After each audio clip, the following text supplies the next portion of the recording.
ওকে, তাহলে আমাদের হচ্ছে অক্টাল সংখ্যাটা লিখে ফেলি। 0 1 2 3 4 5 6 7। এখানে আমরা হচ্ছে 0 থেকে 7 পর্যন্ত রেঞ্জটা লিখেছি, অক্টাল সংখ্যার রেঞ্জ লিখেছি। এখন আমরা এর সমতুল্য কি বের করবো? বাইনারি বের করবো। কোন সিকোয়েন্সের মাধ্যমে? 4 to 1 সিকোয়েন্সের মাধ্যমে।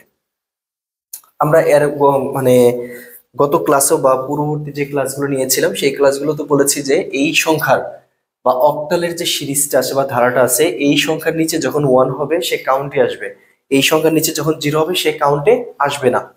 এখন এখানে অক্টাল সংখ্যা হচ্ছে 0, সমতুল্য সমতুল্য হচ্ছে বাইনারি কি হবে? কারণ যে কোনো সংখ্যার 0 সংখ্যার হচ্ছে বাইনারি কি 0ই হয়, তিনটাই 0 হয়ে যাবে। এখানে কি আছে? এখানে আছে কত? 1। এখন এই যে এখানে কি আছে? 1 আছে না? 1 এর নিচে যদি 1 সরাসরি দিয়ে দেই বা 1 এর নিচে যদি 1 দেওয়া হয় তাহলে কাউন্টে কি আসবে? কাউন্টে 1 আসবে।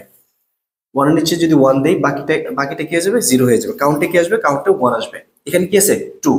এখানে কি আছে? 2 সরাসরি আছে। তো 2 এর নিচে যদি 1 দেওয়া হয় তাহলে কে কাউন্টে আসবে? 2 কাউন্টে আসবে। বাকিটা কি হয়ে যাবে? 0 হয়ে যাবে। এখানে আছে কত? 3। এখানে কি 3 আছে? কাকে কাকে যোগ করলে 3 হয়? তার নিচে 1।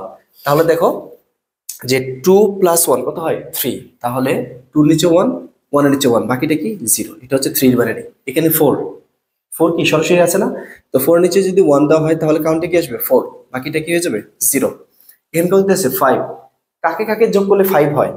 4 আর 1 কত হয়? 5। তাহলে 1 0 1, এটা হচ্ছে 5 এর বাইনারি। 6, 6 কি এখানে আছে? নেই। তাহলে কি করে বের করতে হবে? যোগ করে বের করতে হবে। তাহলে 4 আর 2 কত হয়? 6। তাহলে 1 1 0। আর এখানে কত আছে? এখানে আছে হচ্ছে 7। এখানে কি 7 আছে? নেই। তাহলে কাকে কাকে যোগ করলে 7 হয়? তাহলে 4 আর 2 হচ্ছে কত? 6, 6 এর কত হয়? 7।